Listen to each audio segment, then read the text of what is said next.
جنہوں نے تبدیلی قبلہ جو ہے اس کو بخوشی قبول کر لیا، تو وہ لوگ تو ہدایت پر ہیں، اور دوسرے وہ لوگ کہ جنہیں اس میں تردد اور شبہ ہوا تو وہ ضعیف الاعتقاد تھے اور وہ نافرمان تھے۔ اب اس ذات کریم کا ذکر ہے جو ہدایت کا سرچشمہ ہے، چونکہ وہ خود کامل ہے اسی لیے کامل ہی کو چاہتی ہے، یعنی کہ نبی کریم صلی اللہ علیہ وسلم کے کمال نبوت کا تقاضا یہ تھا کہ کامل قبلے کی وہ خواہش کریں۔ پچھلی آیت میں اللہ کی رحمت کا ذکر ہوا، اور اب نبی کریم صلی اللہ علیہ وسلم جو ہیں ان کا تذکرہ ہے، تاکہ معلوم ہو کہ اس کی رحمتیں ان کی طفیل آتی ہیں، کہ انہی کی برکت سے تمہیں بہترین قبلہ نصیب ہوا، اور انہی کی طفیل تمہارے گزشتہ اعمال جو ہیں وہ بربادی سے محفوظ رہے۔ اب شان نزول جو اس آیت کا ہے وہ یہ ہے کہ نبی کریم صلی اللہ علیہ وسلم کو کعبہ اللہ جو ہے اس کا قبلہ بنایا جانا بہت پسند خاطر تھا، اور نبی کریم صلی اللہ علیہ وسلم جو ہیں اس امید میں کہ کعبہ اللہ کو قبلہ بنا دیا جائے، قبلہ یعنی کہ نماز جو ہے اس کی طرف منہ کر کے پڑھی جائے، تو اس امید میں حضور نبی کریم صلی اللہ علیہ وسلم آسمان کی طرف نظر فرماتے تھے، یعنی آسمان کی طرف اپنا دیکھتے تھے، کہ انتظار میں تھے کہ کب حکم آئے اور کب نبی کریم صلی اللہ علیہ وسلم جو ہے وہ اپنا چہرہ انور جو ہے وہ کعبہ اللہ کی طرف موڑ دیں۔ تو پھر نبی کریم صلی اللہ علیہ وسلم کی اس خواہش پر یہ آیت نازل کی گئی، اور نبی کریم صلی اللہ علیہ وسلم نماز ہی کی حالت میں کعبہ شریف کی طرف پھر گئے، اور جو نبی کریم صلی اللہ علیہ وسلم کے فرما بردار تھے، ان کی اتباع کرنے والے تھے مسلمان اس وقت، انہوں نے بھی نبی کریم صلی اللہ علیہ وسلم کے ساتھ اسی طرف اپنا جو رخ ہے وہ کر لیا۔ تفسیر روح البیان اور کبیر نے فرمایا اس جگہ پر کہ نبی کریم صلی اللہ علیہ وسلم نے حضرت سیدنا جبریل علیہ السلام سے فرمایا تھا کہ میری خوشی ہے کہ جو کعبہ شریف ہے، کعبہ معظمہ ہے، وہ ہمارا قبلہ ہو۔ تو حضرت جبریل علیہ السلام نے عرض کیا کہ میں تو مامور ہوں، آپ صلی اللہ علیہ وسلم رب کے بندہ محبوب ہیں، آپ اللہ کے حبیب ہیں، تو آپ اللہ سے دعا فرمائیں، یعنی میں تو رب کی صرف ماننے والا ہوں، آپ ماننے والے بھی ہیں اور منوانے والے بھی ہیں، اللہ تعالیٰ آپ کی رضا چاہتا ہے۔ یہ کہہ کر آسمان پر گئے، تو حضور نبی کریم صلی اللہ علیہ وسلم ان کے انتظار میں آسمان کی طرف دیکھتے تھے، تو پھر تب یہ آیت مبارکہ جو ہے اس کا نزول ہوا۔ اب دیکھیں کہ اس آیت میں قد نرا، قد جو ہے یہ تحقیق کے لیے ہے، یعنی بے شک ہم دیکھ رہے ہیں، اور جو مفسرین ہیں وہ کہتے ہیں کہ اس صورت میں معلوم ہوتا ہے کہ چہرہ انور اٹھاتے وقت یہ کلام ہو رہا ہے کہ اے میرے پیارے محبوب صلی اللہ علیہ وسلم، ہم آپ کی اس محبوبانہ ادا کو دیکھ رہے ہیں، یعنی کتنی محبت سے اللہ عز و جل اپنے پیارے محبوب صلی اللہ علیہ وآلہ وسلم سے فرما رہا ہے کہ اے میرے پیارے محبوب، ہم آپ کی اس محبوبانہ ادا کو دیکھ رہے ہیں۔ اب یہاں پر یہ دیکھیے کہ تحقیق اور قسم یہ والے جو کلمات ہیں یہ غیروں سے اعتبار دلانے کے لیے کہے جاتے ہیں، مگر پیاروں سے اظہار کرم کے لیے کہے جاتے ہیں، جیسے کہ پیارے تیری جان کی قسم، یعنی اللہ تعالیٰ نے نبی کریم صلی اللہ علیہ وسلم سے فرمایا کہ اے میرے پیارے محبوب صلی اللہ علیہ وسلم، آپ کی جان کی قسم۔ اب دیکھیں کہ اس آیت میں جو خطاب ہے وہ چونکہ صرف اللہ تعالیٰ کا اپنے پیارے محبوب صلی اللہ علیہ وسلم سے ہے، لہٰذا یہاں پہ یہ جو قد ہے یہ اظہار محبت کے لیے ہے، اور اللہ کا دیکھنا آنکھ سے نہیں ہے، یعنی اس میں یہ آ رہا ہے نا کہ بے شک ہم آپ کو دیکھ رہے ہیں، تو اللہ کا دیکھنا جو ہے یہاں آنکھ سے نہیں ہے، کیونکہ اللہ عز و جل تو آنکھ وغیرہ اور اعضاء جسم جو ہے اس سے پاک ہے۔ جیسے کہ دیکھیں ہم لوگ بھی خواب اور خیال میں اور کشف میں بغیر آنکھ سے دیکھ لیتے ہیں نا، تو اللہ عز و جل تو تمام خلق کو دیکھتا ہے، مگر کفار کو غضب سے،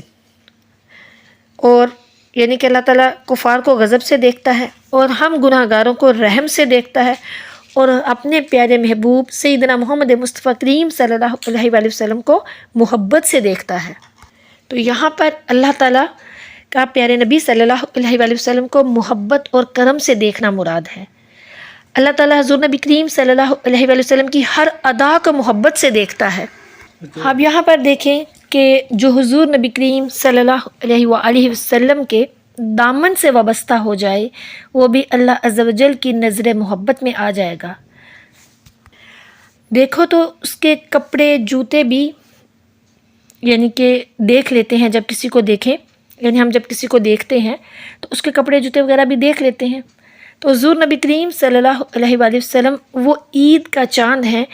انہیں رب تعالیٰ بھی دیکھتا ہے اور ساری خدائی بھی دیکھتی ہے، لہٰذا جو چاہے کہ رب کا منظور نظر ہو جائے تو وہ حضور نبی کریم صلی اللہ علیہ وآلہ وسلم کے مبارک دامن سے وابستہ ہو جائے۔ اب یہاں پر ایک بات سمجھ لیجئے کہ نبی کریم صلی اللہ علیہ وآلہ وسلم کو کافر اور مومن سبھی دیکھتے، مگر جو اللہ والی محبت کی نظر اور صدیق اکبر رضی اللہ تعالیٰ عنہ والی عقیدت کی آنکھ سے دیکھے وہ صحابی بن جاتا ہے، اور جو شیطانی نظر اور بوجھلی آنکھ سے دیکھے وہ پکا کافر ہو جاتا ہے۔ غرض یہ کہ چہرہ تو ایک ہے لیکن نظریں الگ الگ ہیں۔ اللہ سے دعا ہے کہ وہ بھی ہمیں نبی کریم صلی اللہ علیہ وآلہ وسلم کی زیارت نصیب فرمائے اور ہمیں ان کو اسی طرح دیکھنے کی بھی توفیق عطا فرمائے جس طرح کے اور جس نظر سے صدیق اکبر، عمر فاروق، عثمان غنی اور علی المرتضیٰ کرم اللہ وجہہ الکریم رضوان اللہ علیہم اجمعین ان سب نے دیکھا، آمین۔ آیت کا اگلا حصہ ہے تقلب وجہی کا فی السماء۔ اب یہاں پر وجہ سے مراد چہرہ ہے، یعنی چہرہ مبارک نبی کریم صلی اللہ علیہ وآلہ وسلم کے چہرہ انور کی یہاں پہ بات ہو رہی ہے، ان کا ذکر آ رہا ہے، یعنی کہ ہم دیکھ رہے ہیں آپ صلی اللہ علیہ وآلہ وسلم کے چہرہ انور کا آسمان کی طرف بار بار پھرنا، اور اس سے آپ صلی اللہ علیہ وآلہ وسلم کی مرضی بھی ہم جان گئے ہیں، یعنی اللہ عز و جل فرما رہا ہے کہ ہم آپ صلی اللہ علیہ وآلہ وسلم کا میرے پیارے محبوب آپ کے چہرہ انور کا آسمان کی طرف بار بار پھرنا اٹھنا جو ہے وہ ہم دیکھ رہے ہیں، اور آپ کی جو مرضی ہے وہ بھی جان گئے ہیں، اور آپ صلی اللہ علیہ وآلہ وسلم کی جو خواہش ہے، جو آپ کی آرزو ہے وہ قبول کرنے کے قابل ہے اور تمنا پورا کرنے کے لائق ہے۔ تو لہٰذا اللہ تعالیٰ نے فرمایا فَلَا نُوَلِّيَنَّكَ، یعنی کہ ہم آپ صلی اللہ علیہ وآلہ وسلم کو پھیر دیتے ہیں یا عنقریب پھیر دیں گے، یا پھر ہم آپ صلی اللہ علیہ وآلہ وسلم کو والی بنائے دیتے ہیں یا بنا دیں گے، یا ہم آپ صلی اللہ علیہ وآلہ وسلم کو قریب کر دیتے ہیں یا کر دیں گے۔ آپ یہاں پر اس جگہ پر یہ خیال رکھیے کہ تبدیلی قبلہ کو اس تمہید کے ساتھ بیان فرمانے میں اشارتاً بندوں کو تعلیم دی گئی ہے کہ جب ہم نے یعنی اللہ تعالیٰ نے یہ تعلیم ہمیں دی ہے اشارتاً کہ جب ہم نے رب ہو کر اس پیارے محبوب صلی اللہ علیہ وآلہ وسلم کو راضی کرنے کے لیے ان کی منشا کے مطابق جو قبلہ ہے اس کو تبدیل کر دیا، وہ قبلہ یعنی کہ کون سا قبلہ تبدیل کیا؟ بیت المقدس، اس کو تبدیل کر کے جو خانہ کعبہ ہے، کعبہ معظمہ ہے، اس کو قبلہ بنا دیا گیا۔ تو اللہ تعالیٰ فرما رہا ہے کہ جب ہم نے رب ہو کر اپنے پیارے محبوب صلی اللہ علیہ وآلہ وسلم کو راضی کرنے کے لیے وہ قبلہ تبدیل کر دیا جو تعمیر انبیاء اور مسجود انبیاء سجدہ گاہ نماز معراج رہ چکا تھا، تو تم بھی اپنے اس پیارے محبوب کو راضی کرنے کے لیے اپنے اس قبلے کو بدل دو۔ سبحان اللہ۔ اب دیکھیں کہ کسی کا جو قبلہ ہے وہ مال بنا ہوا ہے، کسی کا قبلہ عزت ہے، کسی کا قبلہ سلطنت ہے، کسی کا قبلہ گناہ اور معاصی ہے۔ ان سارے قبلوں میں تبدیلی کر کے اللہ عز و جل کی رضا کو قبلہ بنانا چاہیے، تاکہ کہ حضور صلی اللہ علیہ وآلہ وسلم جو ہیں وہ ہم سے راضی ہو جائیں۔ اور اگر حضور نبی کریم صلی اللہ علیہ وآلہ وسلم کو ہم نے راضی کر لیا تو پھر اللہ تعالیٰ فرما رہا ہے کہ اگر تم نے میرے نبی صلی اللہ علیہ وآلہ وسلم کو راضی کر لیا تو ہم تو پھر تمہیں ہمیشہ راضی کرتے رہیں گے۔ آپ دیکھیں کہ قبلتاں تردوہا، اس قبلے کے جس سے آپ راضی ہیں، یعنی کہ یہ رضا خوشی اور محبت کے معنی میں ہے یہ۔ لیکن یہاں پر یہ بات سمجھ لیجئے کہ اس کا مطلب یہ نہیں ہے کہ نبی کریم صلی اللہ علیہ وآلہ وسلم جو ہیں وہ بیت المقدس سے ناراض تھے۔ اللہ تعالیٰ کے حکم سے تو ناراضی نہیں ہو سکتی نا، بلکہ نبی کریم صلی اللہ علیہ وآلہ وسلم بیت المقدس سے بھی راضی تھے، مگر ان کے دل کی ایک خواہش تھی کہ کعبۃ اللہ جو ہے وہ زیادہ خوشی تھی ان کی، اس پر وہ زیادہ راضی تھے کہ کعبۃ اللہ جو ہے اس کو قبلہ بنا دیا جائے۔ اور یہاں پر نبی کریم صلی اللہ علیہ وآلہ وسلم کی رضا کی ہی بات کی جا رہی ہے کہ اللہ تعالیٰ فرما رہا ہے کہ آپ کی یہ خوشی تھی میرے پیارے محبوب صلی اللہ علیہ وآلہ وسلم، آپ صلی اللہ علیہ وسلم کی یہ رضا تھی، تو پھر اللہ تعالیٰ فرما رہا ہے کہ آپ کی خوشی اور رضا کو ہم نے قبول کر لیا اور پورا کر دیا۔ ساتھ ہی پھر آیت میں فرما دیا فولی وجہ کا، یہ گزشتہ وعدہ کا پورا کرنا ہے، یعنی کہ ابھی کہا تھا کہ ہم پھیرے دیتے ہیں، اب فرمایا کہ پھیر لیجئے، یعنی پہلے فرمایا نا کہ ہم فَلَنُوَلِّيَنَّكَ کا، یعنی کہ ہم آپ صلی اللہ علیہ وسلم کا جو مبارک چہرہ ہے اس کو پھیر دیتے ہیں، اور اب یہاں پہ کیا فرمایا کہ فَوَلِّ وَجْهَ کا، کہ اپنا جو چہرہ مبارک ہے، چہرہ انور ہے، اس کو پھیر لیجئے، یعنی کعبہ معظمہ کی طرف اپنا چہرہ مبارک جو ہے وہ پھیر لیجئے۔ شطر المسجد الحرام، یعنی کہ مسجد الحرام جو ہے اس کی طرف اپنا چہرہ انور جو ہے وہ پھیر لیجئے۔ اور یہ حکم جو ہے یہ صرف نبی کریم صلی اللہ علیہ وآلہ وسلم کے لیے نہیں تھا، یا صرف مدینہ منورہ میں نہیں تھا، بلکہ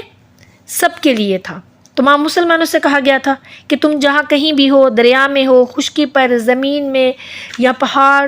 پر ہو، یا مشرق میں ہو، مغرب میں ہو، جنوب میں ہو، شمال میں ہو، جہاں بھی ہو، اور نماز پڑھنا چاہو تو پھر اپنا منہ جو ہے اسی کی طرف کیا کرنا، یعنی کہ کعبۃ اللہ کی طرف۔ خلاصہ تفسیر اس آیت کا یہ ہے کہ بیت المقدس کی طرف نماز پڑھتے ہوئے تقریباً 17 مہینے جو ہے وہ ہو گئے تھے مسلمانوں کو۔ تو مشرکین عرب کو تو یہ شکایت تھی کہ نبی کریم صلی اللہ علیہ وآلہ وسلم بنی اسماعیل ہو کر بیت المقدس کی طرف نماز کیوں پڑھتے ہیں، کیونکہ بیت المقدس جو ہے وہ تو بنی اسرائیل جو تھے ان کا قبلہ تھا۔ تو یہودیوں کا یہ تانا تھا کہ مسلمان ہماری تو مخالفت کریں اور پھر جب نماز ادا کریں تو پھر ہمارے ہی قبلے کی طرف منہ کر کے نماز ادا کریں، اگر ہم لوگ اتنے برے ہیں تو پھر ہمارا قبلہ کیوں اختیار کیا گیا ہے۔ اور وہ یہودی جو تھے وہ یہ بھی شیخیاں مارتے تھے کہ اگر ہم نہ ہوتے تو مسلمانوں کو قبلے کی بھی خبر نہ ہوتی، ہماری امداد سے ان کی نمازیں درست ہوتی ہیں، اور جیسے کہ قبلے میں یہ ہماری اطاعت کر رہے ہیں، ان قریب ہماری ساری باتیں بھی یہ مان لیں گے۔ تو ان تمام وجوہات کی وجہ سے حضور نبی کریم صلی اللہ علیہ وسلم کی تمنا تھی کہ ہمارا قبلہ جو ہے وہ کعبہ معظمہ ہو جائے۔ پھر یہ ہوا کہ 15ویں رجب دوشنبہ کے دن ظہر کے وقت سیدنا جبریل امین علیہ السلام حاضر ہوئے، تو حضور نبی کریم صلی اللہ علیہ وسلم نے فرمایا کہ اے جبریل، ہمارا دل چاہتا ہے کہ اللہ عز و جل ہمیں کعبہ معظمہ کی طرف پھیر دے۔ تو جبریل علیہ السلام نے عرض کیا کہ آپ صلی اللہ علیہ وآلہ وسلم رب کی بارگاہ میں بڑی عزت والے ہیں، آپ دعا فرمائیے۔ یہ کہہ کر حضرت جبریل علیہ السلام تو آسمان پر چلے گئے، اور نبی کریم صلی اللہ علیہ وآلہ وسلم جو ہیں انہوں نے ظہر کی نماز کی نیت باندھ لی، مگر یہ اللہ ہی بہتر جانتا ہے کہ آج اس نماز میں کیا راز اور کس ناز کا اظہار کہ حضور نبی کریم صلی اللہ علیہ وآلہ وسلم انتظار وحی میں آسمان کو بار بار تک رہے ہیں، بار بار آسمان کی طرف دیکھ رہے ہیں، اپنے چہرہ انور کو بار بار آسمان کی طرف موڑ رہے ہیں۔ اسی حال میں پھر یہ خوبصورت آیت کریمہ جو ہے وہ نازل ہوئی، جس میں کہ آپ صلی اللہ علیہ وسلم کے اس انداز اور اس خوبصورت انداز محبوبانہ کا ذکر کیا گیا کہ اے میرے پیارے محبوب صلی اللہ علیہ وآلہ وسلم، ہم آپ صلی اللہ علیہ وآلہ وسلم کا یہ بار بار آسمان کو دیکھ رہے ہیں، تو اچھا آپ یہ چاہتے ہیں کہ آپ صلی اللہ علیہ وآلہ وسلم کو کعبہ معظمہ کی طرف پھیر دیا جائے، جس قبلے سے آپ راضی ہیں ہم اسی طرف آپ صلی اللہ علیہ وآلہ وسلم کو پھیر دیتے ہیں، لہٰذا آپ سلام کا بھی انتظار نہ کریں، یعنی کہ نماز کے دوران کہ آپ نماز کو مکمل کر کے سلام پھیرنے کا بھی انتظار نہ کریں، اسی وقت اور اسی حال میں کعبۃ اللہ یعنی مسجد حرام یعنی کہ مکہ معظمہ کی طرف پھر جائیں، یعنی کہ نماز کے دوران ہی اس کی طرف پھر جائیں، سلام کرنے کا بھی یعنی سلام پھیرنے کا بھی انتظار نہ کریں۔ سبحان اللہ۔ آیت کا جو پہلا حصہ تھا اس میں نبی کریم صلی اللہ علیہ وآلہ وسلم کے ساتھ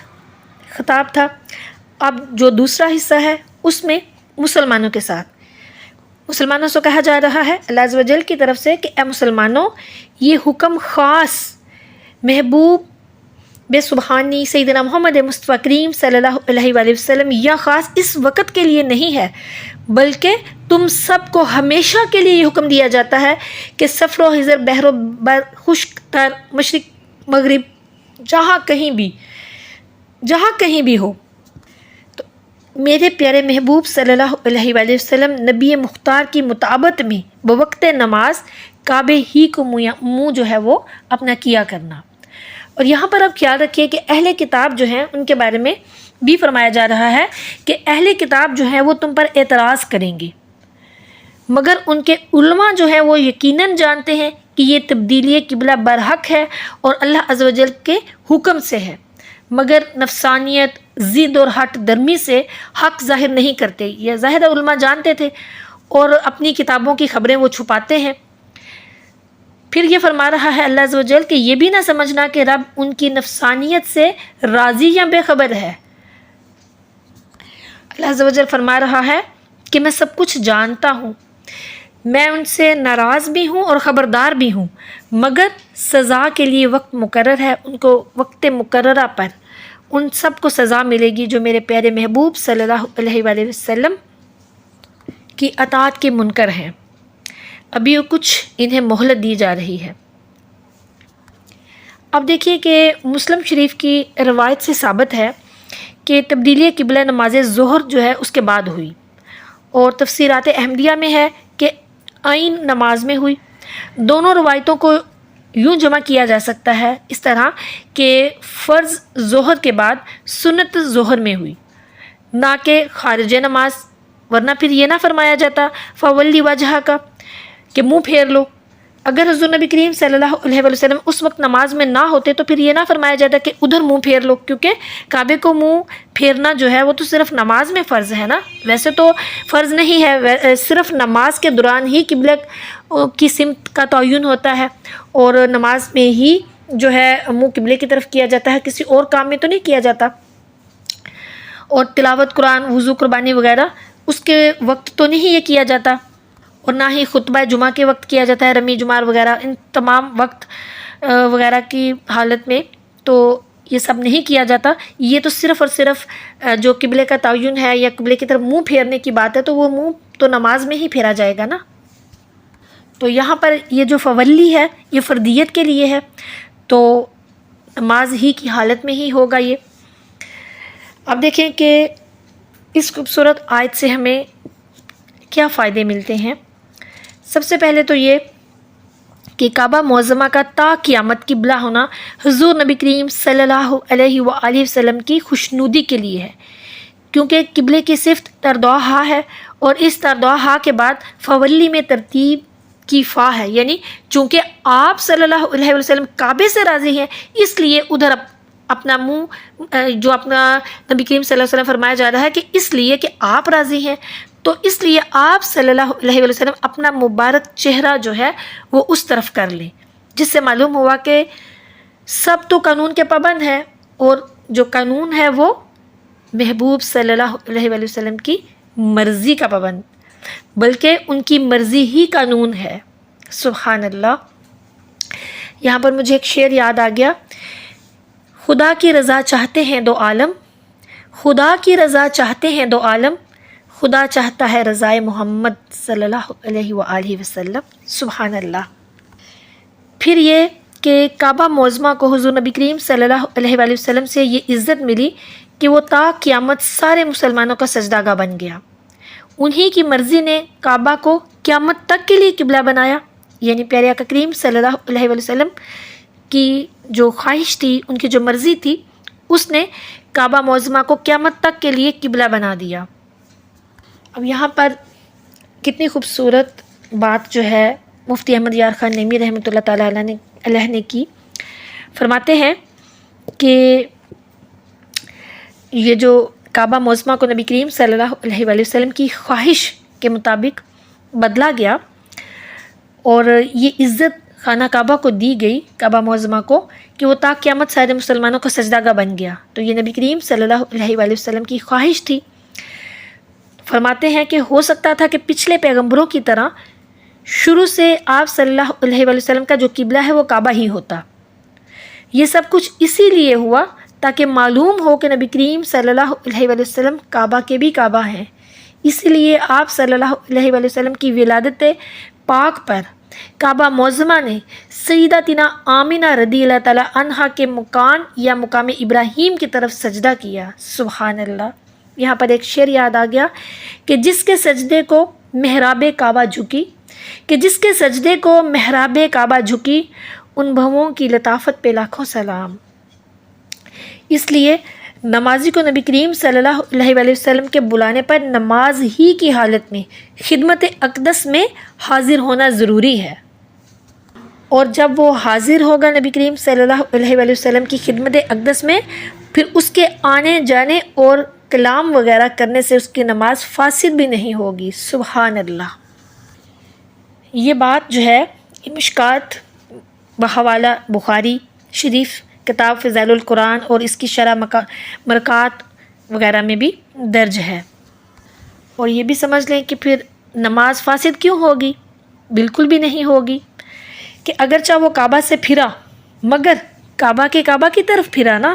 یعنی اگر حضور نبی کریم صلی اللہ علیہ وسلم نماز کی حالت میں بھی کسی کو بلاتے اور وہ اس پر یہ واجب تھا کہ وہ نبی کریم صلی اللہ علیہ وسلم کی خدمت اقدس میں نماز ہی کی حالت میں حاضر ہوتا، لیکن اس کی اس کام سے اس کی جو نماز ہے وہ فاسد نہیں ہوگی، کیونکہ وہ کعبے سے تو پھرا مگر کعبہ کی طرف وہاں پھرا، اور اگرچہ کلام کیا مگر ان سے کیا جنہیں نماز میں سلام کرنا واجب ہے۔ سبحان اللہ۔ پھر یہ معلوم ہوا ہمیں اس آیت سے کہ جس کو جو رب کی نعمت ملی حضور نبی کریم صلی اللہ علیہ وآلہ وسلم کے طفیل سے ملی، اور حضور نبی کریم صلی اللہ علیہ وآلہ وسلم گویا کہ مدینہ منورہ میں ہیں، لیکن وہاں سے بھی فیض دیتے ہیں دنیا میں ہر جگہ پر۔ ہم جہاں ہم ہیں، یعنی کہ ہم کتنی دور ہیں مدینہ منورہ سے، لیکن دور سے بھی نبی کریم صلی اللہ علیہ وآلہ وسلم فیض دیتے ہیں، نوازتے ہیں، کہ دیکھیں کہ مدینہ منورہ میں حضور نبی کریم صلی اللہ علیہ وآلہ وسلم جو ہے وہ جلوہ گر ہیں، اور یہاں سے ان کے طفیل کعبہ کو قبلہ بنایا جا رہا ہے۔ سورج چوتھے آسمان میں رہ کر اس زمین کو پاک کر دیتا ہے، بادل دور سے خشک زمین کو سرسبز کر دیتے ہیں، یعنی دور سے ہی بادل برستے ہیں اور جو خشک زمین ہے اس کو سرسبز کر دیتا ہے۔ تو پھر یہ معلوم ہوا کہ کوئی بھی شخص کسی درجے میں پہنچ کر حضور نبی کریم صلی اللہ علیہ وآلہ وسلم سے بے نیاز نہیں ہو سکتا۔ جس کو جو بھی عظمت ملے گی حضور نبی کریم صلی اللہ علیہ وآلہ وسلم سے ہی ملے گی۔ اب یہاں پر دیکھیں بہت سے لوگ ہیں جو کہتے ہیں کہ حضور نبی کریم صلی اللہ علیہ وآلہ وسلم جو ہے وہ کچھ بھی نہیں دے سکتے، کچھ بھی نہیں کر سکتے، وہ جا چکے ہیں، نعوذ باللہ۔ اس طرح کی کچھ لوگ باتیں کرتے ہیں جو کہ بالکل باطل ہیں اور غلط ہیں۔ حق یہ ہے کہ اللہ تعالیٰ بغیر واسطہ حضور نبی کریم صلی اللہ علیہ وسلم کی، یعنی نبی کریم صلی اللہ علیہ وسلم کے واسطے کے بغیر اللہ تعالیٰ کسی کو بھی کچھ نہیں دیتا۔ یہ واسطہ بھی تو اللہ تعالیٰ نے رکھا ہے نا ہم انسانوں کے درمیان۔ یہاں پر اگر سمجھیں اس نقطے کو تو شاید یہ لوگوں کو سمجھ نہیں آئے گی جن کی عقل پہ پردے پڑے ہوئے ہیں، جو وسیلہ یا واسطہ وغیرہ کو نہیں مانتے اور جو ڈائریکٹ کہتے ہیں ہم نے اللہ سے مانگنا ہے، اللہ سے لینا ہے، ہم نبی کریم صلی اللہ علیہ وسلم کا واسطہ کیوں دیں؟ تو یہ تو سنت الہیہ ہے، یہ تو اللہ کی سنت ہے کہ ہم انسانوں کے اور اپنے درمیان اللہ عز و جل نے اپنے اور ہمارے درمیان نبی کریم صلی اللہ علیہ وسلم کو خود وسیلہ بنایا۔ اللہ تعالیٰ اب دیکھیں اگر ان کی طرف جائیں تو پھر اللہ تعالیٰ خود ہی کہہ دیتا ہے میں رب ہوں، سب مجھے مان جاؤ، تو مان جاتے سب۔ اللہ تعالیٰ کو نبی کریم صلی اللہ علیہ وسلم کو درمیان میں وسیلہ بنانے کی کیا تھی؟ لیکن یہ اللہ نے کیا ہے، ہم نے نہیں کیا، یہ اللہ نے کیا، یہ سنت الہیہ ہے کہ اللہ عز و جل نے ہمارے اور اپنے درمیان اپنے پیارے محبوب صلی اللہ علیہ وسلم کو وسیلہ بنایا۔ دیکھیں کہ ہم کو کلمہ، قرآن، ایمان، نماز جو کچھ بھی ملا سب کچھ اللہ عز و جل نے حضور نبی کریم صلی اللہ علیہ وآلہ وسلم کے ذریعے سے دیا ہے۔ اللہ تعالیٰ نے بلا واسطہ کسی کو کچھ نہیں دیا۔ جب کعبہ معظمہ حضور نبی کریم صلی اللہ علیہ وآلہ وسلم کے بغیر بتوں سے پاک نہ ہو سکا تو پھر ہمارے دل بھی حضور نبی کریم صلی اللہ علیہ وآلہ وسلم کی نگاہ کرم کے بغیر کفر، شرک، حسد، کینہ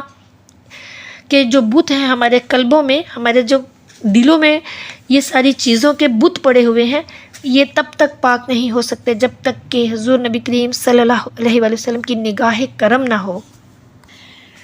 اور کعبہ معظمہ کو منہ کرنے میں حضور نبی کریم صلی اللہ علیہ وآلہ وسلم کی ہی عزت کا اظہار ہے کہ یہ اس واقعے کی یادگار ہے۔ حق تو یوں ہے کہ ساری عبادات میں ان کی تعظیم، بلکہ قیامت کے دن بھی